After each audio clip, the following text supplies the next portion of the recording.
मेरे घनिष्ठ मित्रों, नमस्कार। फ्रेंड्स, कल मैंने आप सबके सामने विदुर जी का एक श्लोक प्रस्तुत किया था जो बहुत ही खूबसूरत था और जिसमें ये बताने की उन्होंने हर संभव कोशिश की थी, कन्विंस करने की कोशिश की थी कि इस पृथ्वी पर जो कुछ भी है सब कुछ सार्थक है, निरर्थक कुछ भी नहीं है। हर एक वस्तु की अपनी उपयोगिता है।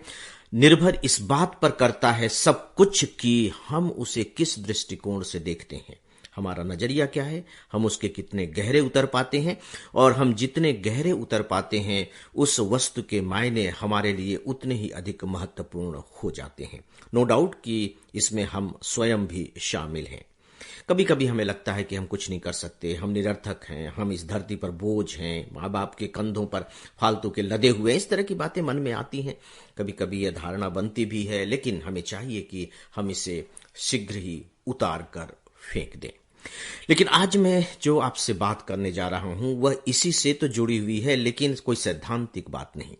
मैं आज आपको एक बहुत ही छोटी सी और प्यारी कहानी सुनाने जा रहा हूं। थोड़ा सा स्वाद भी आपका बदलेगा। यह कहानी मैंने आत्मा के लिए अमृत पुस्तक का दूसरा प्याला है उससे लिया है। यह बहुत ही फेमस किताब है, इंग्लिश में है chicken soup for the soul.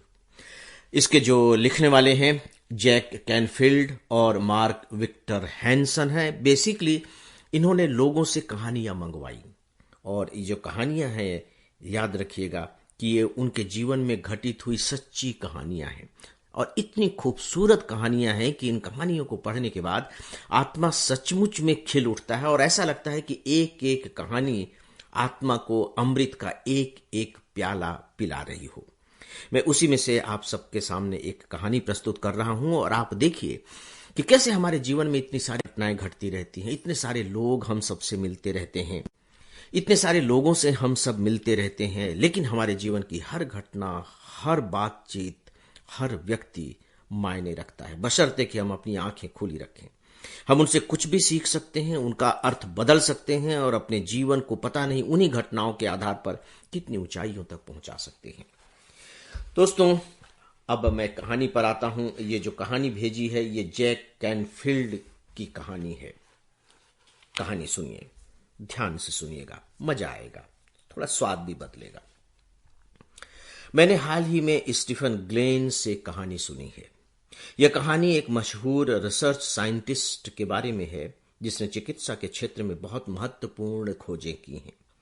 एक अखबार वाले ने उनका इंटरव्यू लिया और पूछा कि वे औसत आदमी से इतने ज्यादा रचनात्मक क्यों हैं, वह क्या बात है जो उन्हें दूसरों से अलग करती है। उस वैज्ञानिक ने जवाब दिया कि यह सब 2 साल की उम्र में हुई एक घटना का परिणाम है जब उनकी मां ने उन्हें एक अविस्मरणीय सबक सिखाया था। वे फ्रिज में रखी दूध की बोतल उठाने की कोशिश कर रहे थे, तभी फिसलकर भरी बोतल पर उनकी पकड़ ढीली हो गई और वह गिर गई।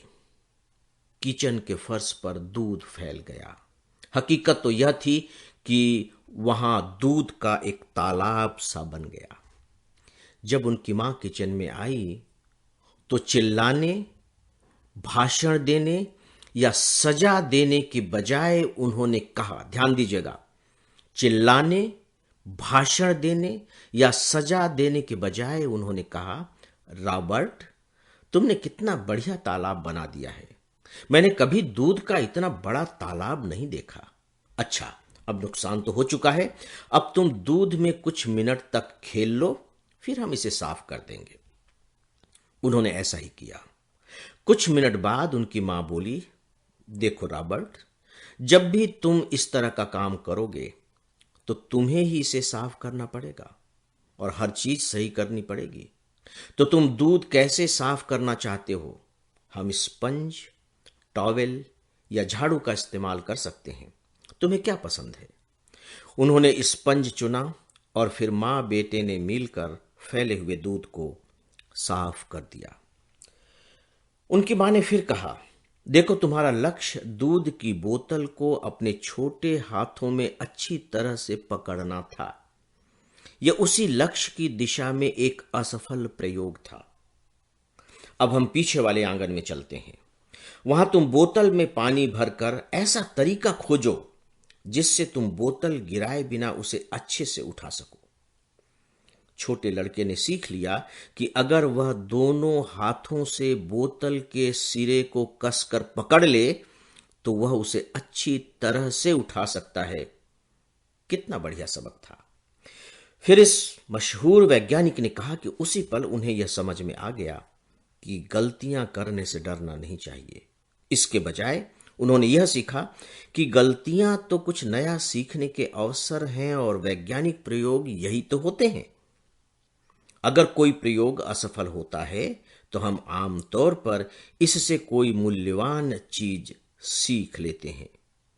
अगर सभी माता पिता रॉबर्ट की मां के तरीके को अपना लें तो कितना बढ़िया रहेगा ना। दोस्तों, ये छोटी सी प्यारी सी कहानी मैंने आप सबके सामने पेश की है।